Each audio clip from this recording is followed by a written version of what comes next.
ಮಂದಿ ಏನನ ಮಿಸ್ ಮಾಡ್ಕೇಲಿ, ಆದ್ರೆ ಚಿತ್ ಪತ್ತ ಆಫರ್ಸ್ ಅಂದ್ರೆ ಯಾರ್ಯಾರು ಮಿಸ್ ಮಾಡ್ಕಂಗಿಲ್ಲ ನೋಡಪ್ಪ. ಕಿವಿ ಒಳಗೆ ಇಟ್ಕೊಳ್ಳೋ ವೈರ್ ಇಯರ್ಫೋನ್ ಬರೀ 20 ರೂಪಾಯಿಗೆ ಸಿಗಕ್ ಕುಂತವ. ಎಲ್ಲಿ ಅಂತ ಹೇಳ್ತೀನಿ, ವಿಡಿಯೋ ಅಂದ್ರೆ ಮುಗ್ಯ ತನಕ ನೋಡ್ರಿ. ನಮಸ್ಕಾರ, ನೀವು ನೋಡ್ತಾ ಇದ್ದೀರಾ ಮೆಘಾ ನ್ಯೂಸ್. ಮೊದಲಿಗೆ ಹೆಡ್ಲೈನ್ಸ್. ವೈಟಿಪಿಎಸ್ ನಿರ್ವಹಣೆ ಟೆಂಡರ್ನಲ್ಲಿ ಪಾರದರ್ಶಕ ಕಾಯ್ದೆ ಉಲ್ಲಂಘನೆ. ಎಐಸಿಸಿ ಕಾರ್ಯದರ್ಶಿ ವೇಣುಗೋಪಾಲ್ ಪ್ರಭಾವ ಶಂಕೆ. ಶಿವಕುಮಾರ್ ಪಾಟೀಲ್ ಆರೋಪ. ಆಗಸ್ಟ್ 20ರಂದು ದೇವರಾಜು ಅರಸು ಜಯಂತಿ ಮೆರವಣಿಗೆ. ಸೆಪ್ಟೆಂಬರ್ನಲ್ಲಿ ದೇವರಾಜು ಅರಸು ಪುತ್ಥಳಿ ಅನಾವರಣ. ಕೆ ಶಾಂತಪ್ಪ. ಆಗಸ್ಟ್ 28ರಂದು ಕಾಯಕ ಯೋಗಿ ಶ್ರೀ ನುಲಿ ಚಂದಯ್ಯ ಜಯಂತಿ ಭಾವಚಿತ್ರದ ಮೆರವಣಿಗೆ. ಹುಲಿಗೆಪ್ಪ ಮಾಣಿಕ್ಯ. ಮತ್ತು ನಾಗರ ಪಂಚಮಿ ಹಬ್ಬದ ಅಂಗವಾಗಿ ಹಾಲೆರೆದ ನೀರೆಯರು. ಯರಮರ ಶಾಖೋತ್ಪನ್ನ ಕೇಂದ್ರ ನಿರ್ವಹಣೆಗೆ ಕೇರಳ ಮೂಲದ ಕಂಪನಿಗೆ ನೀಡಿರುವುದು ಟೆಂಡರ್ನಲ್ಲಿ ನಿಯಮ ಷರತ್ತುಗಳ ಉಲ್ಲಂಘನೆಯಾಗಿದ್ದು, ಕಾಂಗ್ರೆಸ್ ಹಿರಿಯ ಮುಖಂಡರುಗಳ ಲಾಭಿಯಿಂದ ಪಾರದರ್ಶಕ ಕಾಯ್ದೆ ಉಲ್ಲಂಘನೆಯಾಗಿದ್ದು, ಜಿಲ್ಲಾಧಿಕಾರಿಗಳು ತನಿಖೆ ನಡೆಸಿ ಕ್ರಮ ಕೈಗೊಳ್ಳಬೇಕು ಎಂದು ಗ್ರಾಮದ ಮುಖಂಡ ಶಿವಕುಮಾರ್ ಪೊಲೀಸ್ ಪಾಟೀಲ್ ಆರೋಪಿಸಿದರು. ಅವರಿಂದು ಮಾಧ್ಯಮಗೋಷ್ಠಿ ಉದ್ದೇಶಿಸಿ ಮಾತನಾಡಿ, ಕೇರಳದ ಮೂಲಕ ಭವಾನಿ ಎಲೆಕ್ಟ್ರಿಕಲ್ ಎಂಬ ಕಂಪನಿಗೆ ಯಾವುದೇ ಅನುಭವ ಇಲ್ಲದೇ ಇದ್ದರೂ ಎಐಸಿಸಿ ಕಾರ್ಯದರ್ಶಿ ವೇಣುಗೋಪಾಲ್, ಇಂಧನ ಸಚಿವ ಜಾರ್ಜ್ ಹಾಗೂ ಕೆಪಿಸಿಸಿ ಎಂಡಿ ಎಲ್ಲರೂ ಕೇರಳ ಮೂಲದವರಾಗಿದ್ದರಿಂದ ಪಾರದರ್ಶಕ ಕಾಯ್ದೆ ಉಲ್ಲಂಘಿಸಿ ಟೆಂಡರ್ ನೀಡಲಾಗಿದೆ. 3 ವರ್ಷದ ಅವಧಿಗೆ 1600 ಮೆಗಾವ್ಯಾಟ್ ವಿದ್ಯುತ್ ಉತ್ಪಾದಿಸುವ ಘಟಕವನ್ನು ನೀಡಲಾಗಿದೆ. ಜಿಎಸ್ಟಿ ಸೇರಿ 342 ಕೋಟಿ 90 ಲಕ್ಷ ರೂಪಾಯಿಗಳಿಗೆ ಭವಾನಿ ಎಲೆಕ್ಟ್ರಿಕಲ್ ಕಂಪನಿಗೆ ಟೆಂಡರ್ ಅಂತಿಮಗೊಳಿಸಲಾಗಿದೆ. ಆದರೆ ವಿದ್ಯುತ್ ಘಟಕ ನಿರ್ವಹಣೆ ಮಾಡಿರುವ ಯಾವುದೇ ಅನುಭವ ಕಂಪನಿಗೆ ಇಲ್ಲ. ಬೇರೊಂದು ಕಂಪನಿಯಲ್ಲಿ ಉಪಗುತ್ತಿಗೆ ಪಡೆದಿರುವ ಅನುಭವದ ಆಧಾರದ ಮೇಲೆ ಟೆಂಡರ್ ನೀಡಲಾಗಿದ್ದು, ಷರತ್ತುಗಳ ಉಲ್ಲಂಘನೆಯಾಗಿದೆ. ಅರ್ಹತೆ ಇಲ್ಲದೆ ಇರುವ ಭವಾನಿ ಎಲೆಕ್ಟ್ರಿಕಲ್ ಕಂಪನಿ ಟೆಂಡರ್ ಪಡೆದರೆ ಘಟಕದ ನಿರ್ವಹಣೆ, ಕಾರ್ಮಿಕರ ಸುರಕ್ಷತೆ ಹೊಣೆಯನ್ನು ನಿಭಾಯಿಸಲು ಸಾಧ್ಯವಿಲ್ಲ. ಏನಾದರೂ ಅವಘಡ ಸಂಭವಿಸಿದರೆ ಹೊಣೆ ಯಾರು ಎಂದು ಪ್ರಶ್ನಿಸಿದರು. ಟೆಂಡರ್ ಪಡೆಯಲು ಅರ್ಹತೆಯೇ ಇಲ್ಲದೆ ಅನುಭವಿ ಕಂಪನಿಗೆ ರಾಜಕೀಯ ಪ್ರಭಾವದ ಆಧಾರದ ಮೇಲೆ ಹಂಚಿಕೆ ಮಾಡಿದರೆ ಮುಂದಾಗುವ ಸಮಸ್ಯೆಗಳಿಗೆ ಯಾರು ಹೊಣೆ ಎಂದು ಪ್ರಶ್ನಿಸಿದರು. ಭೂಮಿ ಕಳೆದುಕೊಂಡ ಸಂತ್ರಸ್ತ ರೈತರ ಕುಟುಂಬಗಳಿಗೆ ಕಡಿಮೆ ವೇತನ ನೀಡಲಾಗುತ್ತಿದೆ. ಬೇರೆ ರಾಜ್ಯದ ಕಾರ್ಮಿಕರಿಗೆ ಒಂದು ವೇತನ, ಸ್ಥಳೀಯರಿಗೆ ಕಡಿಮೆ ವೇತನ ನೀಡಲಾಗುತ್ತಿದೆ. ಹಾರುಬೂದಿ ಹಂಚಿಕೆಯಲ್ಲಿಯೂ ಅರ್ಹರಿಗೆ ನೀಡದೆ ರಾಜಕೀಯ ಪ್ರಭಾವದ ಮೇಲೆ ಹಾರುಬೂದಿ ಹಂಚಿಕೆ ಮಾಡಲಾಗುತ್ತಿದೆ. 100 ಕೋಟಿ ರೂಪಾಯಿ ಹಣದ ಟೆಂಡರ್ ಅನರ್ಹ ಸಂಸ್ಥೆಗೆ ನೀಡಿರುವುದು ಬಹುಕೋಟಿ ಹಗರಣ ನಡೆದಿರುವ ಶಂಕೆ ಇದ್ದು, ಸಮಗ್ರ ತನಿಖೆ ನಡೆಯಬೇಕು. ಜಿಲ್ಲಾಧಿಕಾರಿಗಳು ಕೂಡಲೇ ಮಧ್ಯಪ್ರವೇಶಿಸಿ ನಿಯಮ ಷರತ್ತುಗಳ ಉಲ್ಲಂಘನೆ ತಡೆಯಬೇಕೆಂದರು. ಸರ್ಕಾರ ತ್ವರಿತವಾಗಿ ಯಾವುದೇ ಕ್ರಮಕ್ಕೆ ಮುಂದಾಗದೆ ಹೋದರೆ ಸ್ಥಳೀಯರೊಂದಿಗೆ ವೈಟಿಪಿಎಸ್ ದ್ವಾರದ ಬಳಿ ಪ್ರತಿಭಟನೆ ನಡೆಸುವ ಜೊತೆಗೆ ಕಾನೂನಾತ್ಮಕ ಹೋರಾಟಕ್ಕೂ ಮುಂದಾಗುವುದಾಗಿ ಎಚ್ಚರಿಸಿದರು.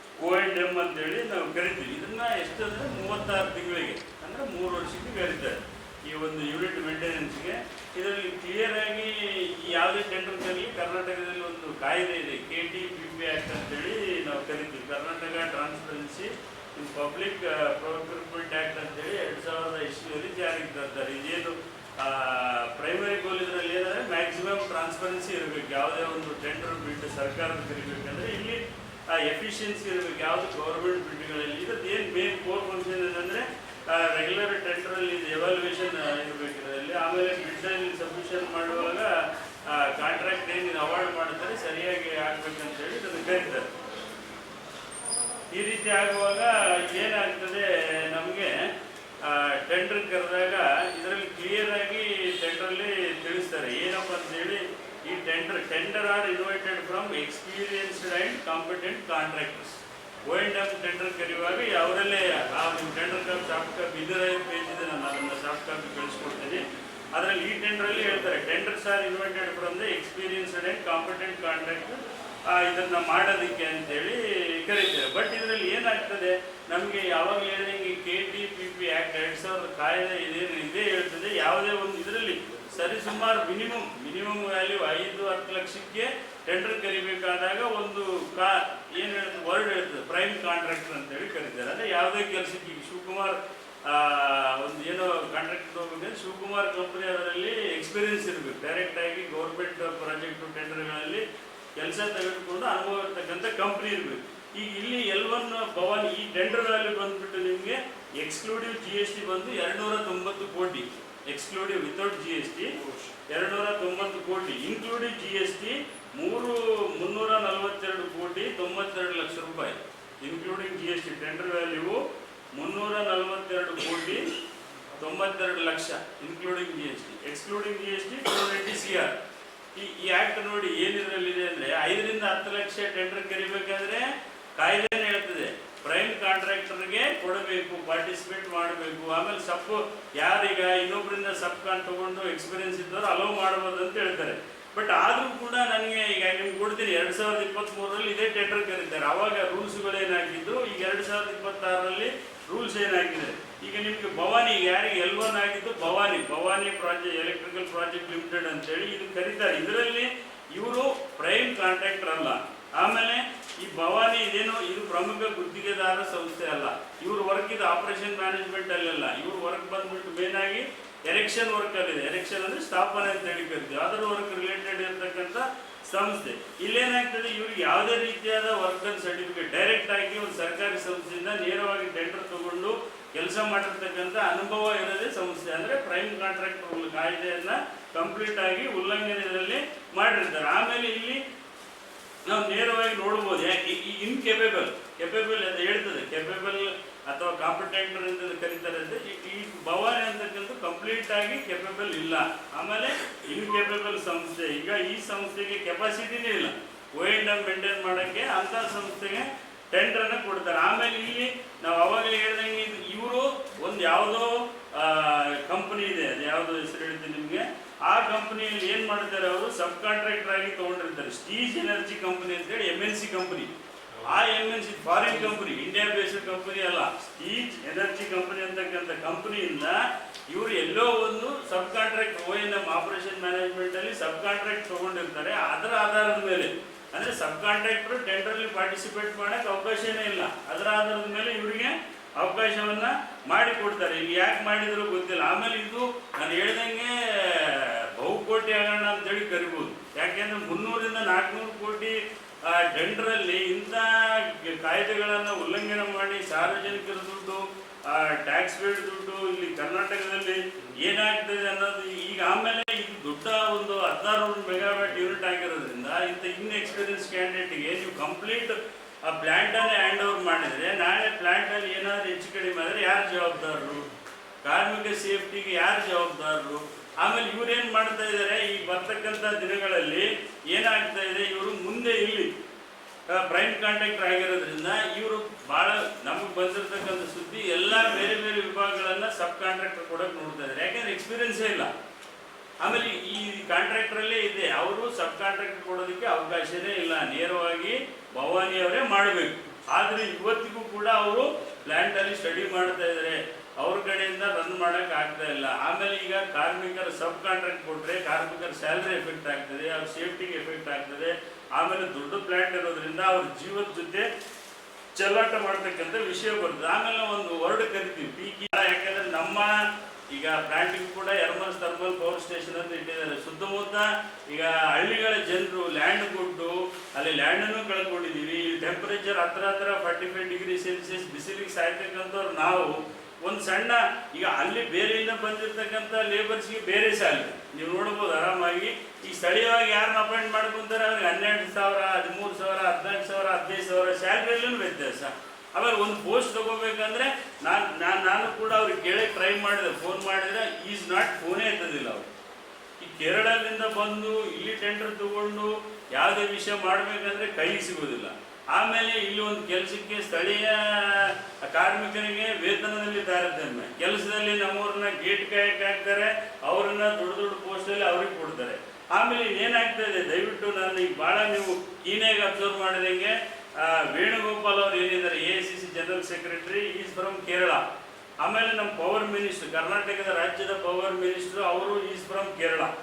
ಆಮೇಲೆ ಈಗ KPCL MD ಯಾರಿದ್ದಾರೆ, ಈಸ್ ಫ್ರಮ್ ಕೇರಳ.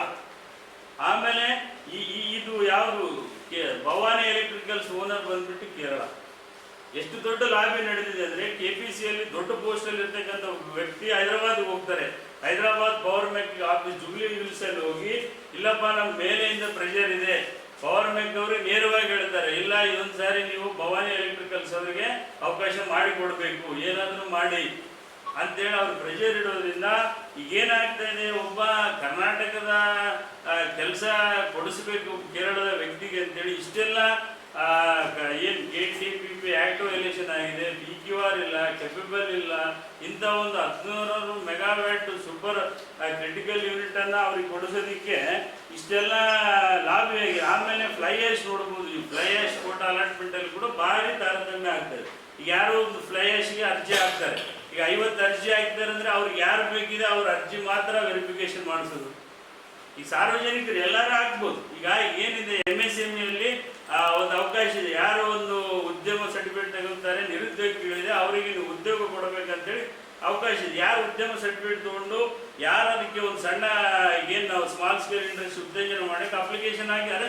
ಈಗ 10 ಅಪ್ಲಿಕೇಶನ್ ಬಂದಮೇಲೆ 2 ಅಪ್ಲಿಕೇಶನ್ ನೀವು ವೆರಿಫಿಕೇಶನ್ ಓದ್ತೀರಿ, 8 ಅಪ್ಲಿಕೇಶನ್, ಇದರಲ್ಲಿ ಕೂಡ ತಾರತಮ್ಯ ಯಾಕೆ ಮಾಡ್ತಾ ಇದ್ದೀರಿ ಅಂದ್ರೆ ಎಲ್ಲರೂ ಡಾಕ್ಯುಮೆಂಟ್ ಅಲ್ಲಿ ಸೇಮ್ ಇದೆ. ಈಗ ಅಂದ್ರೆ ಸೀನಿಯಾರಿಟಿ ಫಸ್ಟ್ ಡೇಟ್ ಬಂದವರಿಗೆ ನೀವು ಅಲ್ಲಿ ಬಂದು ಸ್ಪಾಟ್ ವೆರಿಫಿಕೇಶನ್ ಇನ್ಸ್ಪೆಕ್ಷನ್ ಮಾಡಬೇಕು, ಮಾಡೋದಿಲ್ಲ. 9ನೇದವನಿಗೆ 10ನೇದವನಿಗೆ ಮಾಡ್ತಿರಂದ್ರೆ ಯಾವ ರೀತಿ? ಎಲ್ಲರೂ ಕೂಡ ಇಲ್ಲಿಯವರಲ್ಲ. ಆಮೇಲೆ ಏನಾಗ್ತದೆ, ನೀವು ಈ ಟೆಂಡರ್ ಅಲ್ಲಿ ನೀವು ಈಗ ನಾವು ಹೇಳಿದಂಗೆ 16 ಯೂನಿಟ್ ಹೆಂಗ್ ಕರೆದಿದ್ದಾರೆ ನೋಡಿ ಟೆಂಡರ್ ಅಲ್ಲಿ. ಈಗ ಈ ಸಂದರ್ಭದಲ್ಲಿ ರಾಘವೇಂದ್ರ ರೆಡ್ಡಿ, ಮಹಾದೇವ, ಶಿವಕುಮಾರ್, ರಾಚಪ್ಪ ಗೌಡ, ಬಾಬು ಇದ್ದರು. ಮಾಜಿ ಮುಖ್ಯಮಂತ್ರಿ ಹಾಗೂ ಹಿಂದುಳಿದ ವರ್ಗದ ಆಶಾಕಿರಣವಾಗಿರುವ ದೇವರಾಜು ಅರಸು ಜಯಂತಿಯನ್ನು ಆಗಸ್ಟ್ 20ರಂದು ಜಿಲ್ಲಾಡಳಿತದ ಸಹಯೋಗದೊಂದಿಗೆ ಅದ್ಧೂರಿಯಾಗಿ ಆಚರಿಸಲು ನಿರ್ಧರಿಸಲಾಗಿದೆ ಎಂದು ಹಿಂದುಳಿದ ಜಾತಿಗಳ ಒಕ್ಕೂಟದ ಜಿಲ್ಲಾಧ್ಯಕ್ಷ ಕೆ ಶಾಂತಪ್ಪ ಹೇಳಿದರು. ಅವರಿಂದು ಮಾಧ್ಯಮಗೋಷ್ಠಿ ಉದ್ದೇಶಿಸಿ ಮಾತನಾಡಿ, ಅಂದು ಮಹಿಳಾ ಸಮಾಜದಿಂದ ಭಾವಚಿತ್ರ ಮೆರವಣಿಗೆ ಪಂಡಿತ ಸಿದ್ದರಾಮ ಜಂಬಲ್ದಿನ್ನಿ ರಂಗಮಂದಿರಕ್ಕೆ ಆಗಮಿಸಲಿದೆ. ನಂತರ ನಡೆಯುವ ವೇದಿಕೆ ಕಾರ್ಯಕ್ರಮದಲ್ಲಿ ಸಚಿವರು, ಶಾಸಕರು ಹಾಗೂ ಜಿಲ್ಲಾಡಳಿತಾಧಿಕಾರಿಗಳು ಭಾಗವಹಿಸಲಿದ್ದಾರೆ. ಸಮಾಜದ ಸಾಧಕರಿಗೆ ಸನ್ಮಾನ, ಅತಿ ಹೆಚ್ಚು ಅಂಕ ಪಡೆದ ವಿದ್ಯಾರ್ಥಿಗಳಿಗೆ ಸನ್ಮಾನ ಕಾರ್ಯಕ್ರಮ ನಡೆಯಲಿದೆ. ಬೆಳಿಗ್ಗೆ 9:30ಕ್ಕೆ ಪ್ರಾರಂಭವಾಗುವ ಮೆರವಣಿಗೆಯಲ್ಲಿ ಎಲ್ಲಾ ಸಮಾಜದ ಜನರು ಹೆಚ್ಚಿನ ಸಂಖ್ಯೆಯಲ್ಲಿ ಭಾಗವಹಿಸುವಂತೆ ಮನವಿ ಮಾಡಿದರು. ನಗರದ ಮಂತ್ರಾಲಯ ರಸ್ತೆಯಲ್ಲಿ ಸಿದ್ಧವಾಗಿರುವ ದೇವರಾಜು ಅರಸು ಪುತ್ಥಳಿ ಸೆಪ್ಟೆಂಬರ್ ತಿಂಗಳಲ್ಲಿ ಅನಾವರಣಗೊಳಿಸಲಾಗುತ್ತದೆ. ಈಗಾಗಲೇ ರಾಜ್ಯದ ಮುಖ್ಯಮಂತ್ರಿ, ಉಪಮುಖ್ಯಮಂತ್ರಿ ಹಾಗೂ ಮಾಜಿ ಮುಖ್ಯಮಂತ್ರಿಗಳಾದ ಸಿದ್ದರಾಮಯ್ಯನವರನ್ನು ಆಹ್ವಾನಿಸಲಾಗಿದೆ. ಸಿದ್ದರಾಮಯ್ಯನವರ ಅವಧಿಯಲ್ಲಿ ಪುತ್ಥಳಿ ಅನಾವರಣ ದಿನಾಂಕ ನಿಗದಿಯಾಗಿತ್ತು. ಕಾರಣಾಂತರಗಳಿಂದ ಮುಂದೂಡಲಾಗಿತ್ತು.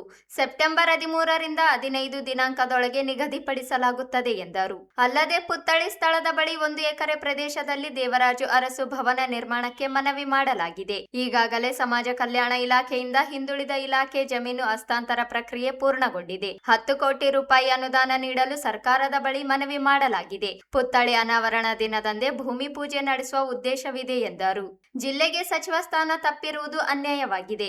ಇದಕ್ಕೆ ಜಿಲ್ಲೆಯ ಜನಪ್ರತಿನಿಧಿಗಳೇ ಹೊಣೆಯಾಗಿದ್ದಾರೆ. ಎಲ್ಲರೂ ಒಟ್ಟಾಗಿ ಜಿಲ್ಲೆಗೆ ಪ್ರಾತಿನಿಧ್ಯ ನೀಡುವ ಬೇಡಿಕೆ ಸಲ್ಲಿಸದೇ ಇರುವುದೇ ಕಾರಣವಾಗಿದೆ. ಬೇರೆ ಬೇರೆಯಾಗಿ ಸಚಿವ ಸ್ಥಾನ ಬೇಡಿಕೆ ಇಟ್ಟಿರುವುದರಿಂದ ಕೈ ತಪ್ಪುವಂತಾಗಿದೆ. ಮುಂದಿನ ದಿನಗಳಲ್ಲಿ ಜಿಲ್ಲೆಗೆ ಪ್ರಾತಿನಿಧ್ಯ ನೀಡಲು ಮನವಿ ಮಾಡಲಾಗುತ್ತದೆ ಎಂದರು. ಹಿಂದುಳಿದ ವರ್ಗದ ಶಾಸಕರಾಗಿರುವ ಮಂಕಾಲೆ ವೈದ್ಯರ ಹೆಸರು ಸಚಿವ ಸಂಪುಟ ಪಟ್ಟಿಯಲ್ಲಿ ಪ್ರಕಟವಾಗಿತ್ತು. ನಂತರ ತೆಗೆದುಹಾಕಲಾಯಿತು. ಹಿಂದುಳಿದ ವರ್ಗಕ್ಕೆ ನ್ಯಾಯ ಒದಗಿಸಲು ಮನವಿ ಮಾಡಲಾಗಿದೆ. ಹಿಂದುಳಿದ ವರ್ಗಗಳ ಜಾಗೃತಿ ಕೊರತೆಯಿಂದ ಜನಸಂಖ್ಯಾವಾರು ಪ್ರಾತಿನಿಧ್ಯ ದೊರೆಯದೆ ಹೋಗಿದೆ ಎಂದರು.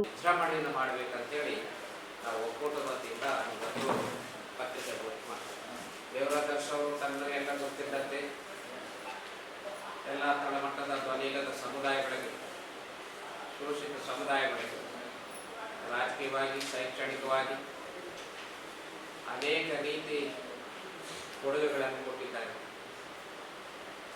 ಅನೇಕ ರೀತಿಯ ಭೂಮಿ ಇಲ್ಲದವರು ಭೂಮಿ ಕೊಟ್ಟಿದ್ದಾರೆ. ಮತ್ತೆ ಯಾರು ಉಳುಮೆ ಮಾಡ್ತಾರೆ ಅವ್ರನ್ನೇ ಆ ಒಂದು ಮಾರ್ಗದಲ್ಲಿ ಮಾಡಿದ್ದಾರೆ. ವಸತಿ ನಿಲಯಗಳ ಮುಖಾಂತರ ಬಡವರ ಮಕ್ಕಳಿಗೆ ಅನೇಕ ರೀತಿಯ ಸವಲತ್ತುಗಳನ್ನು ಒದಗಿಸಿದ್ದಾರೆ. ಶಿಕ್ಷಣಕ್ಕೆ ಅನೇಕ ರೀತಿಯ ಅವರ ಕೊಡುಗೆಗಳು ಕೊಟ್ಟಿದ್ದಾರೆ. ಅದಕ್ಕಾಗಿ ಅವರ ಒಂದು ಜಯಂತಿ ಅಂಗವಾಗಿ ನಾವು 20ನೇ ತಾರೀಕು ಸರ್ಕಾರ ವತಿಯಿಂದ ನಡೆಯುವಂಥ ಜಿಲ್ಲಾಡಳಿತ, ಜಿಲ್ಲಾ ಪಂಚಾಯತ್, ಮಹಾನಗರ ಪಾಲಿಕೆ, ಕನ್ನಡ ಮತ್ತು ಸಂಸ್ಕೃತಿ ಇಲಾಖೆ ವತಿಯಿಂದ ಹಮ್ಮಿಕೊಂಡಿರುವಂಥ ಈ ಒಂದು ಕಾರ್ಯಕ್ರಮದಲ್ಲಿ ಸಚಿವರುಗಳು, ಶಾಸಕರು ಮತ್ತು ಸಂಸದರು, ಅಧಿಕಾರಿಗಳು ಜನಪ್ರತಿನಿಧಿಗಳು ಎಲ್ಲರೂ ಈ ಒಂದು ಕಾರ್ಯಕ್ರಮದಲ್ಲಿ ಭಾಗವಹಿಸ್ತಾ ಇದ್ದಾರೆ. ನಾವು ಮೆರವಣಿಗೆ ಏನಂತ ಹೇಳಿದ್ರೆ ಪ್ರತಿ ವರ್ಷ ಅಂಬೇಡ್ಕರ್ ಸರ್ಕಲ್ನಿಂದ ಮೊದಲಿಗೆ ಒಂದು 5-10 ಜನ 20 ಜನ 50 ಜನ ಸೇರಿ ಮಾಡುವಂಥ ಜಯಂತಿ ಇತ್ತು. ಅಧಿಕಾರಿಗಳು, ವಸತಿ ನಿಲಯದಲ್ಲಿ ಇರುವಂಥ ನಮ್ಮ ವಿದ್ಯಾರ್ಥಿಗಳು ಸೇರಿ ಮಾಡ್ತಾ ಇದ್ದರು. ಹೋದ ವರ್ಷ ಅದಕ್ಕಿಂತ ಹಿಂದೆ ನಮ್ಮ ಒಕ್ಕೂಟ ಪ್ರಾರಂಭ ಆದಾಗಲಿಂದ ಸ್ವಲ್ಪ ಸಂಖ್ಯೆಯಲ್ಲಿ ಸ್ವಲ್ಪ 100, 200, 500, ಹೋದ ವರ್ಷ 500 ಜನ ಸೇರಿ ಮಾಡಿದರು ವೃತ್ತದಿಂದ, ಅಂಬೇಡ್ಕರ್ ವೃತ್ತದಿಂದ. ಈ ಸಲ ನಾವು ಜಿಲ್ಲಾಡಳಿತಕ್ಕೆ ಪೂರ್ವ ಸಭೆ ಕರೆದಾಗ ನಮ್ಮ ಒಂದು ಮನವಿ ಮಾಡಿಕೊಂಡ್ವಿ. ಅಂಬೇಡ್ಕರ್ ವೃತ್ತದಿಂದ ಬೇಡ, ಮಹಿಳಾ ಸಮಾಜದಲ್ಲಿ ಎಲ್ಲ ಅನುಕೂಲ ಇದೆ, ಅಲ್ಲಿಂದ ಮೆರವಣಿಗೆ ಪ್ರಾರಂಭ ಮಾಡಿ ರಂಗಮಂದಿರವರೆಗೆ ಮೆರವಣಿಗೆ ಮುಖಾಂತರ ಬಾಗಿ ಭಜಂತರಿ ಮುಖಾಂತರ ಅತ್ಯಂತ ಅದ್ಧೂರಿಯಾಗಿ ಮೆರವಣಿಗೆ ಮಾಡೋಣ. ಅದರಲ್ಲಿ ನಾಗರಿಕ ಸಮಾಜದ ಎಲ್ಲ ಸಮುದಾಯಗಳ ವಿವಿಧ ಕ್ಷೇತ್ರದಲ್ಲಿ ಯಾರ್ಯಾರು ಸೇವೆ ಮಾಡಿದ್ದಾರೆ ಅವ್ರಿಗೊಂದು ಸನ್ಮಾನ, ಮತ್ತು ಹೈಯೆಸ್ಟ್ ಅಂಕ ಪಡೆದಂಥ ವಿದ್ಯಾರ್ಥಿಗಳು ಕೂಡ ಅವರು ಕೂಡ ಒಂದು ಸನ್ಮಾನ ಮಾಡಬೇಕು ಅಂತೇಳಿ ಒಂದು ತೀರ್ಮಾನ ಮಾಡಿ, ಆ ಒಂದು ಹಿನ್ನೆಲೆಯಲ್ಲಿ ಈ ಒಂದು 9:00ವರೆಗೆ ಮಹಿಳಾ ಸಮಾಜದಿಂದ ಮೆರವಣಿಗೆ ಪ್ರಾರಂಭ ಆಗ್ತದೆ. ಆ ಮೆರವಣಿಗೆಯಲ್ಲಿ ಎಲ್ಲ ಸಮುದಾಯದವರು, ಅವರು ಏನಂದರೆ ಎಲ್ಲ ಸಮುದಾಯದವರು ಮತ್ತು ದೇವರಾಜ್ ಅವರ ಅಭಿಮಾನಿಗಳು ಎಲ್ಲರೂ ಒಟ್ಟಾಗಿ ಸೇರಿ ಯಾವ ರೀತಿ ನಾವು ಸಮುದಾಯದ ಜಯಂತಿಗಳು ಬೇರೆ ಬೇರೆ ಕಾರ್ಯಕ್ರಮಗಳು ಮೆರವಣಿಗೆ ಮಾಡ್ತೀವಿ, ಅದೇ ರೀತಿ ಎಲ್ಲರೂ ಸೇರಿ ನಮ್ಮ ದೇವರಾಜ್ ಅವರ ಜಯಂತಿ ಮಾಡಬೇಕು ಹಾಗಂತೇಳಿ ತಮ್ಮ ಮುಖಾಂತರ ಇಡೀ ಎಲ್ಲ ರಾಯಚೂರು ತಾಲೂಕು ಜಿಲ್ಲೆಯ ಎಲ್ಲ ಕಡೆ ಜನರು ಬಂದು ಆ ಒಂದು ಮೆರವಣಿಗೆಯಲ್ಲಿ ಭಾಗವಹಿಸಿ ಕಾರ್ಯಕ್ರಮ ರಂಗಮಂದಿರದಲ್ಲಿ ನಡೆಯುವಂಥ ಕಾರ್ಯಕ್ರಮ ಯಶಸ್ವಿ ಮಾಡಬೇಕು ಹಾಗಂತೇಳಿ ತಮ್ಮ ಮುಖಾಂತರ ಎಲ್ಲರಲ್ಲಿ ನಾನು ಮನವಿ ಮಾಡಿ, ದೇವರಾಜ್ ಅವರ ಪುತ್ಥಳಿ ಈಗಾಗಲೇ ಪೆಡಸ್ಟಾಲ್ ಮೇಲೆ ನಿಂತು ಸುಮಾರು 6-7 ತಿಂಗಳಾಯಿತು. ನಾವು ಸನ್ಮಾನ್ಯ ಸಿದ್ದರಾಮಯ್ಯ ಸಾಹೇಬ್ ಇದ್ದಾಗ ಅವರು ಟೈಮ್ ಕೊಟ್ಟಿದ್ದರು, ಮಧ್ಯದಲ್ಲಿ ಸ್ವಲ್ಪ ಟೈಮ್ ಏರ್ಪೇರಾಗಿ ಅವಕಾಶ ಸಿಗಲಿಲ್ಲ. ಹಾಗಾಗಿ ಮುಂದಿನ ತಿಂಗಳು ಮೊನ್ನೆ ಎಲ್ಲ ಸಿದ್ದರಾಮಯ್ಯ ಸಾಹೇಬರು ಭೇಟಿಯಾಗಿ ಬಂದ, ಮತ್ತು ನಮ್ಮ ಮುಖ್ಯಮಂತ್ರಿಗಳು, ಮಾಜಿ ಮುಖ್ಯಮಂತ್ರಿ ಡಿ ಕೆ ಶಿವಕುಮಾರ್ ಸಾಹೇಬರು, ನಮ್ಮ ಮಾಜಿ ಮುಖ್ಯಮಂತ್ರಿಗಳಾದಂಥ ಸಿದ್ದರಾಮಯ್ಯ ಸಾಹೇಬರು, ಇವರೆಲ್ಲರೂ ಜೊತೆಗೆ ಸಚಿವರು, ಶಾಸಕರು, ಸಂಸದರು ಎಲ್ಲರೂ ಸೇರಿ ಈ ಕಾರ್ಯಕ್ರಮದಲ್ಲಿ ಬರ್ತೀವಿ ಅಂತೇಳಿ ಮಾತು ಕೊಟ್ಟಿದ್ದಾರೆ. ನಮಗೆ ಮಾಹಿತಿ ಕೊಟ್ಟಂತೆ ಸೆಪ್ಟೆಂಬರ್ 13 ಅಥವಾ 15 ತಾರೀಕು ನಿಗದಿ ಆಗಬಹುದು ಅಂತೇಳಿ ಡೇಟ್ ಪಕ್ಕ ಆಯಿತು. ನಾವು ಹೇಳಿ ಭಾಳ ದಿವಸ ಆಯಿತು. ದೇವರಾಜ್ ಅವರು ಪುತ್ಥಳಿ ಅಲ್ಲಿ ಪೆಡಸ್ಟಾಲ್ ಮೇಲೆ ನಿಂತು ಅವ್ರಿಗೆ ಬಟ್ಟೆ ಸುತ್ತಿ ಭಾಳ ದಿವಸ ಆಯಿತು. ಅದ್ರ ಒಳಗಡೆ ಇದ್ದಾರೆ, ಮತ್ತೆ ಆ ಗಾಳಿಗೆ ಮಳೆಗೆ ಸ್ವಲ್ಪ ಆಗ್ಯದ, ಅದಕ್ಕೋಸ್ಕರ ಮಾಡಿವಿ. ಮುಂಚೆ ಇನ್ನು ಒಂದು ತಿಂಗಳು ಒಳಗೆ ಆ ಬಟ್ಟೆ ತೆಗೆದು ಮಾಡ್ತೀವಿ. ಆಮೇಲೆ ಸರ್ಕಾರ ಗ್ಯಾರಂಟಿ ಆಗ್ತದ. ಅದ್ರ ಜೊತೆಗೆ ನಮ್ಮ ಮನವಿ ಇತ್ತು, ಒಕ್ಕೂಟದ ವತಿಯಿಂದ ಸರ್ಕಾರಕ್ಕೆ ಸಿದ್ದರಾಮಯ್ಯ ಸಾಹೇಬರು ಮಾಡಿದ್ವಿ, ಈಗ ಡಿ ಕೆ ಶಿವಕುಮಾರ್ ಅವ್ರಿಗೂ ಮಾಡಿದ್ವಿ. ಈ ಸಮುದಾಯಗಳಿಗೆ ಯಾವುದೇ ಕಾರ್ಯಕ್ರಮ, ಕಲ್ಯಾಣ ಕಾರ್ಯಕ್ರಮ, ಬೇರೆ ಬೇರೆ ಕಾರ್ಯಕ್ರಮ ಮಾಡಿಕೊಳ್ಳಿಕ್ಕೆ ನಾವು ಯಾವ ಸಮುದಾಯ ಮಾಡೋದಿಲ್ಲ. ಬೇರೆ ಬೇರೆ ಮಾಡಿದ್ರೆ ಲಕ್ಷಾಂತರ ರೂಪಾಯಿ ಖರ್ಚಾಗ್ತದ. ಹಾಗಾಗಿ ದೇವರಾಜ್ ಅವರ ಪುತ್ಥಳಿ ಹಿಂದನೆ ಅಂದರೆ 1 ಎಕರೆ ಜಮೀನು, ಆ 1 ಎಕರೆಯಲ್ಲಿ ಸುಮಾರು ಒಂದು 10 ಕೋಟಿ ರೂಪಾಯಿ ಖರ್ಚು ಮಾಡಿದ್ರು ದೇವರಾಜ್ ಅವರ ಸ್ಮಾರಕ ಭವನ ಅಂತ ಮಾಡಿ ಅತ್ಯಂತ ಸುಸಜ್ಜಿತವಾದಂಥ ಒಂದು ಕಲ್ಯಾಣ ಮಂಟಪ ಅಥವಾ ಕಲ್ಯಾಣ ಭವನ, ಸಂಸ್ಕೃತಿ ಭವನ, ದೇವರಾಜ್ ಸ್ಮಾರಕ ಭವನ ಅಂತೇಳಿ ಮಾಡಬೇಕು ಹಾಗೆ ಅಂತ ಹೇಳಿದ್ವಿ. ಆ ಒಂದು ಹಿನ್ನೆಲೆಯಲ್ಲಿ ಒಂದು 5 ಕೋಟಿ ಕೊಡ್ತೀವಿ ಅಂತ ಹೇಳಿದ್ದಾರೆ ಮೌಖಿಕವಾಗಿ. ನಾವು ಒಂದು 10 ಕೋಟಿ ಕೇಳಿ, ಸಾಗರ ಕೇಳಿ 1 ಎಕರೆ ಕೂಡ ಈಗಾಗಲೇ ಸಮಾಜ ಕಲ್ಯಾಣ ಇಲಾಖೆ ವತಿಯಿಂದ ಹಿಂದುಳಿದ ಇಲಾಖೆಗೆ ವರ್ಗಾವಣೆ ಆಗಿದೆ. ವಿಶೇಷವಾಗಿ ಈ ಒಂದು ಭವನ ಕಟ್ಟಲಿಕ್ಕೆ ಎಲ್ಲ ಸಮುದಾಯಗಳು ಕಾರ್ಯಕ್ರಮ ಮಾಡಬೇಕಾಗತ್ತೆ. ಅದು ಕೂಡ ಅನಾವರಣ ಆಗುವಂಥ ಸಂದರ್ಭದಲ್ಲಿ ನಾವು ಮನವಿ ಮಾಡಿಕೊಡ್ತೀವಿ. ಆವತ್ತು ಏನಿದ್ರೆ ಭೂಮಿ ಪೂಜೆ ಮಾಡಿ ಅನಾವರಣ ಮಾಡಲಿ ಆಗತ್ತೆ. ಈಗ ಅಲ್ಲಿ ಪೆಡಸ್ಟಲ್ ಆಗಿದೆ, ಪಾರ್ಕ್ ಮಾಡ್ತಾ ಇದ್ದಾರೆ. ಇನ್ನು ಅನೇಕ ಸ್ವಲ್ಪ ಲೇಟ್ ಆಗಿದ್ದಕ್ಕೋಸ್ಕರ ಕೆಲವು ಕೆಲಸಗಳು ನಿಂತಿದ್ರು. ಈಗ ಮುಂದೆ ಇನ್ನೊಂದು ವಾರದೊಳಗೆ ಕಾರ್ಯಕ್ರಮಗಳು ಆ ಒಂದು ಕೆಲಸಗಳು ಕಾಮಗಾರಿಗಳು ಪ್ರಾರಂಭ ಆಗ್ತವೆ. ಆ ಕಾರ್ಯಕ್ರಮ ದೊಡ್ಡ ಪ್ರಮಾಣದಲ್ಲಿ ಮಾಡಬೇಕಂತೇಳಿ ಅಂದುಕೊಂಡಿವಿ. ಅದು ಮುಂದಿನ ಬಿಫೋರ್ ಒಂದು 8 ದಿವಸ ಮತ್ತೆ ಒಂದು ಪತ್ರಿಕಾಗೋಷ್ಠಿ ಕರೆದು ನಾನು ಮತ್ತೆ ಎಲ್ಲರಿಗೆ ಯಾವೊಂದು ಸಂದೇಶ ಕೊಡ್ತೀನಿ ಹಾಗೆ ಅಂತ ಹೇಳಿ ಹೆಂಗಪ್ಪ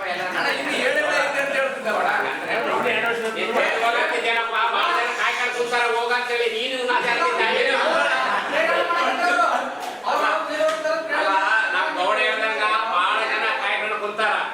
ಕಾಯ್ಕೊಂಡು ಕುಂತು ಅನೇಕ ವಿಷಯಗಳು ಸೃಷ್ಟಿ ಮಾಡ್ತಾ ಇದ್ದಾರ. ನಾನು ಅಷ್ಟು ಜಲ್ದಿ ಹೋಗೋನಲ್ಲ. ಹೋಗೋದಿದ್ರೆ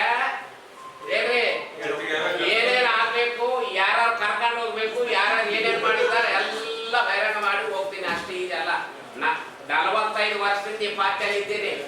ಕಾಂಗ್ರೆಸ್ ಪಾರ್ಟಿಯಲ್ಲಿ ಇದು ಹೇಳ್ಬಾರ್ದು, ನಾನು ಅರ್ಥ ಇದ್ದೀನಿ. ಇವತ್ತಲ್ಲ 1981, 82 ಇದ್ದೀನಿ. ಅರ್ಥ ಆಯ್ತಾ? ಆ ಸಂದರ್ಭ ಬರ್ತದ. ಅವಾಗ 45 ವರ್ಷದಿಂದ ಎಷ್ಟೋ ಜನ ಇದ್ದವ್ರು ಹೊರಗೆ ಹೋಗ್ಯಾರ, ಒಳಗೆ ಬಂದಾರ, ಒಳಗೆ ಬಂದು ಮತ್ತೆ ಹೊರಗೆ ಹೋಗಿ ಬಂದಾರ. ನಾನು ಇಲ್ಲೇ ಇದ್ದೀನಿ. ಮತ್ತೆ ಯಾವುದೇ ಅಧಿಕಾರ ಆಸೆ ಅಪೇಕ್ಷೆ ಪಟ್ಕೊಂಡು ಪಾರ್ಟಿ ತತ್ವ ಸಿದ್ಧ ಬರ್ತೀನಿ. ಆ ಸಂದರ್ಭ ಬರ್ತದ ಅತಿ ಶೀಘ್ರದಲ್ಲಿ. ಅವ್ರ ಮನೆ ಹೋದ್ರು ಆಮೇಲೆ ಹೋಗಿ ಇಲ್ಲ ಬಾಣ 2 ವರ್ಷ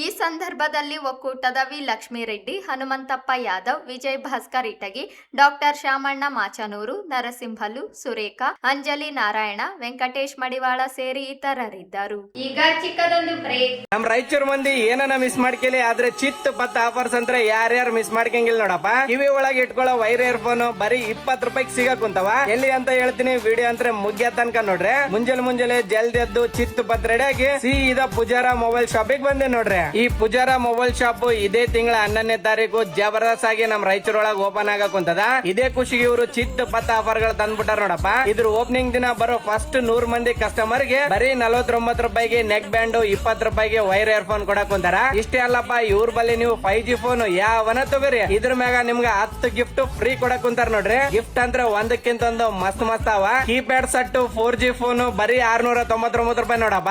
ಇದ್ರೊಳಗ್ ಸಿಗೋ ನಥಿಂಗ್ ಫೋನ್ ನೀವೇನ ತಗೊಂಡ್ರೆ 1500 ರೂಪಾಯಿ ಡಿಸ್ಕೌಂಟ್ ಜೊತೆಗೆ ಕ್ರೆಡಿಟ್ ಕಾರ್ಡ್ ಮ್ಯಾಗ 10% ಇನ್ಸ್ಟೆಂಟ್ ಕ್ಯಾಶ್ ಬಿ ಕೊಡಕ್ ಕುಂತಾರ. ಇಷ್ಟೇ ಅಲ್ಲಪ್ಪ, ಮೋಟೋ ಎಡ್ಜ್ 70 ಫ್ಯೂಷನ್ ನೀವೇನ ತಗೊಂಡ್ರೆ ಇದ್ರ ಜೊತೆಗೆ ನಿಮ್ಗ power bank, watch, buds free ಕೊಡಕ್ ಕುಂತಾರ. ಇವ್ರ ಬಲ್ಲಿ phone exchange, EMI offer B ಅದ್ ನೋಡಪ್ಪ. ನೀವೇನ 50,000 ಫೋನ್ ತಗೊಂಡ್ರೆ ಒಂದು ಬೆಡ್ ಬಿ ಫ್ರೀ ಕೊಡಕ್ ಕುಂತಾರ. ಇವ್ರ ಬಲ್ಲಿ ಇರೋ ಆಫರ್ ಹೇಳಿಕೆ ಅಂತ ಹೋದ್ರೆ ಇವತ್ತು ಮುಗಿಯೋದಿಲ್ಲ, ಇನ್ನ ಜಗ್ಗಿ ಆಫರ್ ಅವ್ ನೋಡಪ್ಪ. ಮತ್ತೆ ತಡ ಮಾಡಕ್ ಕುಂತ್ರಿ, ಇದೇ ಆಗಸ್ಟ್ 11ಕ್ಕ ಜಲ್ದಿ ಪೂಜಾರ ಮೊಬೈಲ್ ಶಾಪಿಗೆ ಬಂದ್ ಹೋಗ್ಬಿಡ್ರಿ. ಅಡ್ರೆಸ್ ನಮ್ ಗಾಂಧಿ ಚೌಕ್ ಹನುಮಾನ್ ದೇವಸ್ಥಾನ ಹಿಂದೆನೆ ಈ ಪೂಜಾರ ಮೊಬೈಲ್ಸ್ ಇರ್ತದ. ಹಂಗೆ ಒಂದ್ಸಲ ಬಂದೋಗ್ಬಿಡ್ರಿ. ಹಂಗೆ ಈ ವಿಡಿಯೋನ ಟಕ ಅಂತ ಎಲ್ಲರಿಗೂ ಶೇರ್ ಮಾಡಿಬಿಡ್ರಪ್ಪ.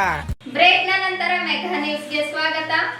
ಕಾಯಕ ಯೋಗಿ ನುಲಿ ಚಂದಯ್ಯನವರ ಜಯಂತಿಯನ್ನು ಆಗಸ್ಟ್ 28ರಂದು ಜಿಲ್ಲಾಡಳಿತದ ಸಹಯೋಗದಲ್ಲಿ ಆಯೋಜಿಸಲಾಗಿದೆ ಎಂದು ಜಿಲ್ಲಾ ಕುಳುವ ಮಹಾಸಂಘದ ಗೌರವಾಧ್ಯಕ್ಷ ಹುಲಿಗೆಪ್ಪ ಮಾಣಿಕ್ಯ ಹೇಳಿದರು.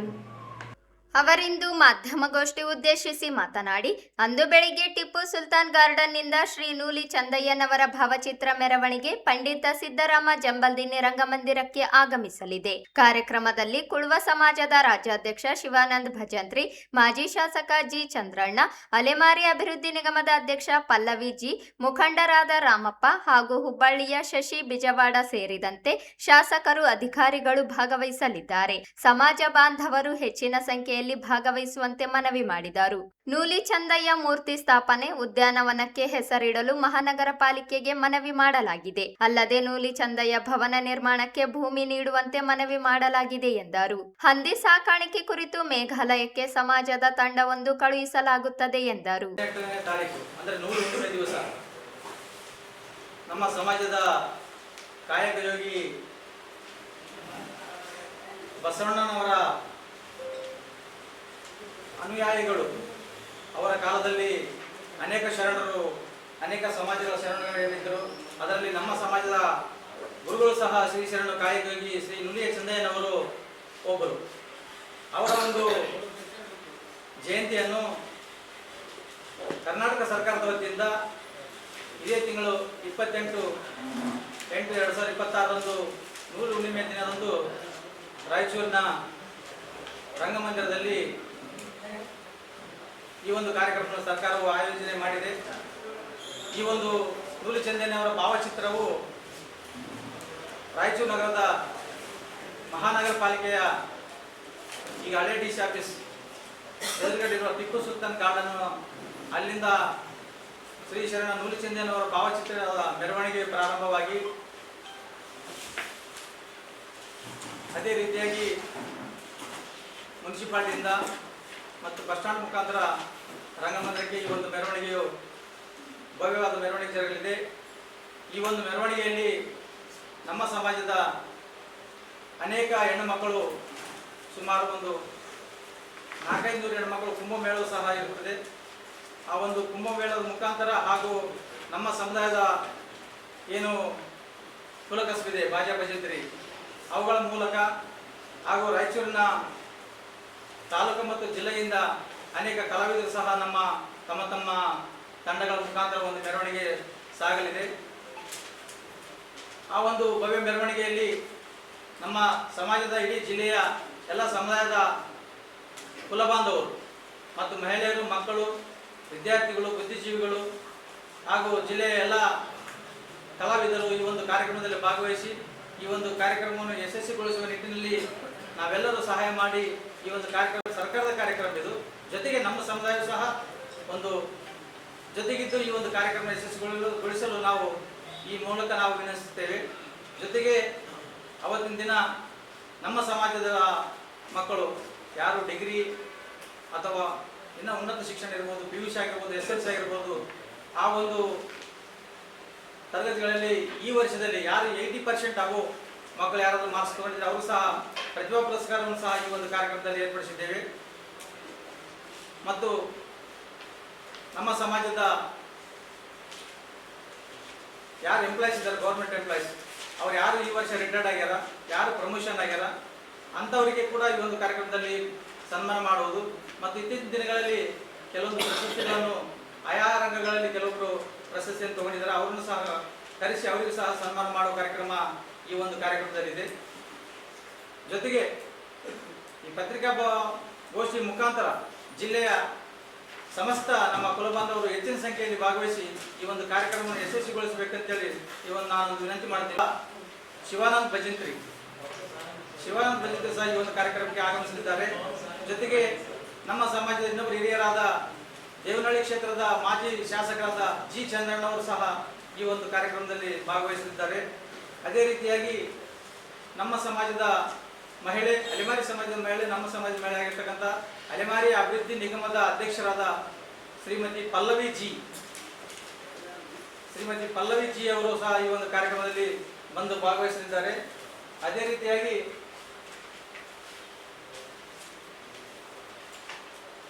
ರಾಮಪ್ಪ ಕೊರವರ್ ಧಾರವಾಡ ನಮ್ಮ ಸಮಾಜದ ಮುಖಂಡರು ಹಾಗೂ ಶಶಿ ಬಿಜಿವಾಡ ಇವರ ಪತ್ನಿಯವರು ಮುನ್ಸಿಪಲ್ ಮಹಿಳಾ ಅಧ್ಯಕ್ಷರು, ಈಗ ಮುನ್ಸಿಪಾಲಿಟಿಗೆ ಹುಬ್ಬಳ್ಳಿ ಮೇಯರ್ ಇದ್ದಾರೆ.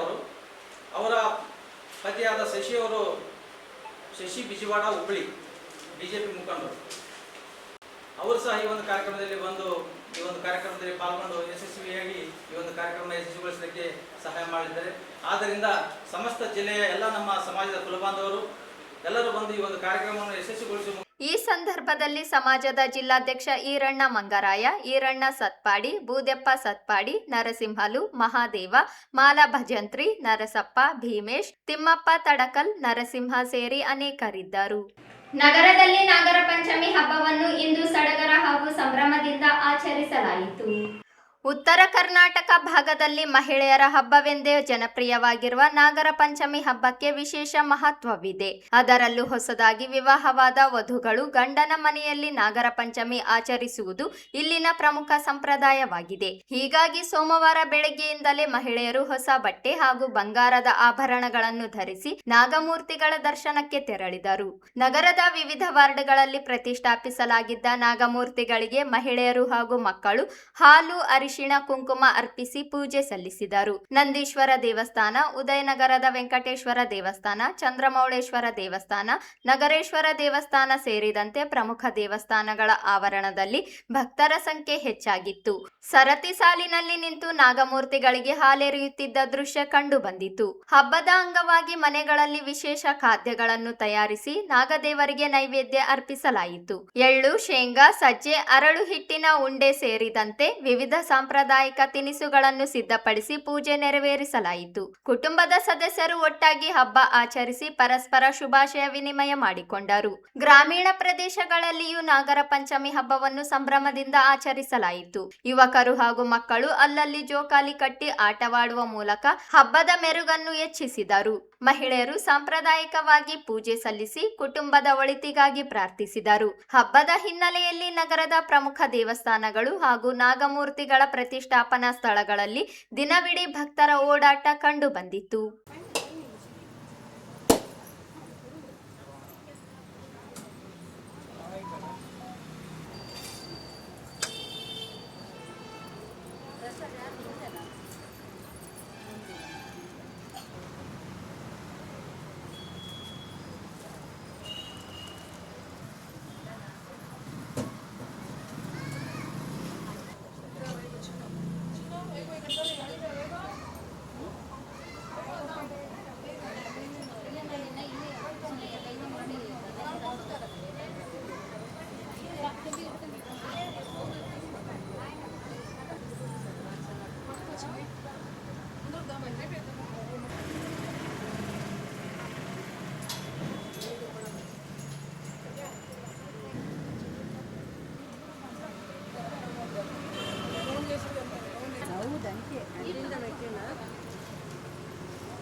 ಮತ್ತೊಮ್ಮೆ ಹೆಡ್ಲೈನ್ಸ್.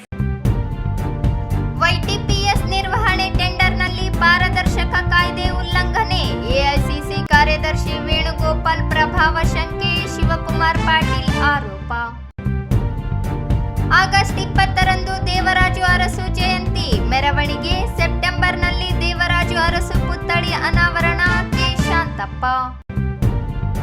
ಆಗಸ್ಟ್ 28ರಂದು ಕಾಯಕ ಯೋಗಿ ಶ್ರೀ ನುಲಿ ಚಂದಯ್ಯ ಜಯಂತಿ ಭಾವಚಿತ್ರದ ಮೆರವಣಿಗೆ. ಹುಲಿಗೆಪ್ಪ ಮಾಣಿಕ್ಯ. ಮತ್ತು ನಾಗರ ಪಂಚಮಿ ಹಬ್ಬದ ಅಂಗವಾಗಿ ಹಾಲೆರೆದ ನೀರೇರು. ಇದಿಷ್ಟು ಇವತ್ತಿನ ಸುದ್ದಿಗಳು. ಪ್ರಮುಖ ಸುದ್ದಿಗಳಿಗಾಗಿ ನೋಡ್ತಾ ಇರಿ ಮೆಘಾ ನ್ಯೂಸ್.